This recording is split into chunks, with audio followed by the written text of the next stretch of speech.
Honestly, I think this idea might be inspirational for anybody. Welcome back to our channel, Camp Liberty RV. Beth and I live in a modern sheep camp, 196 square feet. We love it, and we've been doing it for 4 years, hopefully another 4. Well, this is one of my favorite kind of projects. It's quick and simple. What I'm going to do is install a low profile drip edge right above our wood box. This is where we store the wood for our wood burning stove. If you've been following along or know anything about sheep camps, the wood burning stove is truly the centerpiece of one of these rigs, and it kept us warm this winter down to minus 10 degrees. Very handy thing to have. But what I noticed, we just got back from 10 days down at our ranch in Southern Oregon, and I was doing some cleanup. I'm getting some rust built up here, and I noticed that this bottom edge is damp. Now, this is an awesome door that they put on the sheep camps, the compartment doors. They remind me of the waterproof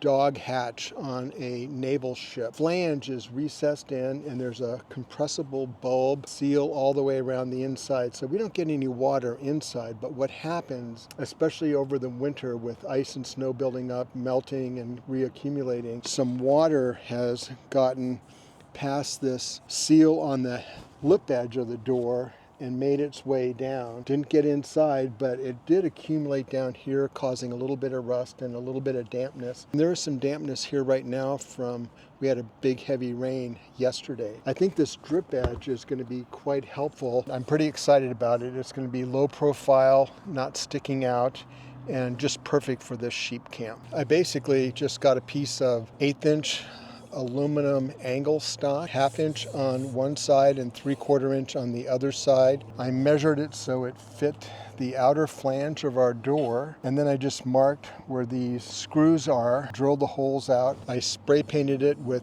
3 or 4 coats of enamel, and then it's clear coated with satin lacquer, and on the back just simple 3M automotive adhesive tape, and that'll form a nice seal. That'll prevent water from dripping down onto this edge and then causing problems down below. First thing I'm going to do is just remove these screws.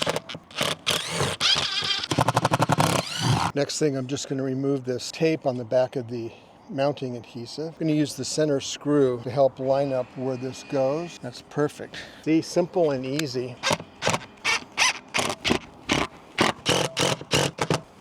Perfect.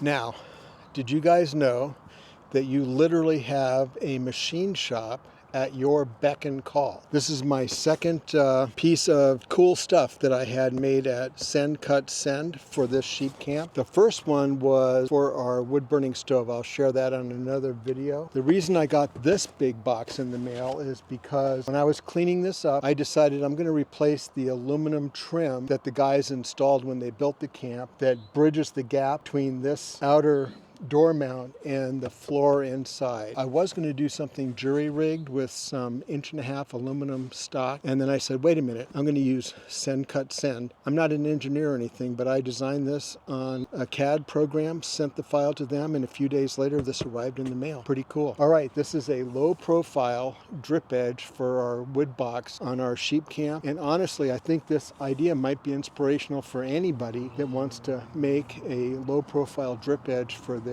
rig, be it a tow-behind trailer, fifth wheel, or big motorhome. It's small, low profile, but it'll do the job. So first thing I'm going to do, just keep rolling. Stop laughing. Try and hold it still while you're laughing.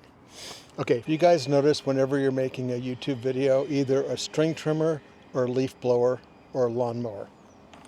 Such is the case.